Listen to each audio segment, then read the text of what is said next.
ప్రపంచంలోనే అతిపెద్ద ఆర్థిక వ్యవస్థ ఏది అంటే అందరూ చెప్పే పేరు అమెరికా. మరి ఎక్కువగా అప్పులున్న దేశం అంటే ఏ అర్జెంటీనా అనో లేదంటే వెనుజులా అనో చెప్తారు. అది కాదంటే మన దేశమేనే అని కాస్త డౌట్‌గా అడుగుతాం. కానీ ప్రపంచంలో ఎక్కువ అప్పులున్న దేశం అమెరికానే. అంటే అప్పుల్లోనూ అగ్రరాజ్యం అమెరికానే అన్నమాట. ప్రస్తుతం ఆ దేశం అప్పుల కుప్ప. పైకి అంత బాగానే ఉన్నా అమెరికా ఎప్పుడో రుణ ఊబిలో చిక్కుకుపోయింది. అగ్రరాజ్యం కావడంతో ఎలాగోలా నెట్టుకొస్తుంది, కానీ ఆ దేశ పరిస్థితి ఐసీలో ఉంది.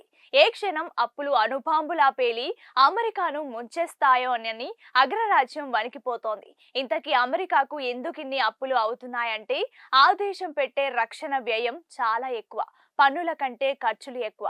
అమెరికాలో పన్నులు పెంచాలంటే మనలాగా ఒక్క సంతకంతో అయిపోదు. దాని వెనుక చాలా లెక్కలుంటాయి. ఇక ఆ దేశానికి ఇంత, ఈ దేశానికి అంత అంటూ సాయం అందించేది. అంతెందుకు, ఉక్రెయిన్ యుద్ధంలో $5 బిలియన్ ఖర్చు చేసింది. అంతకుముందు ఆఫ్ఘాన్ యుద్ధంలోనూ తక్కువేమీ కాలేదు. అలా క్రమక్రమంగా అప్పులు పెరిగిపోతూ వచ్చాయి.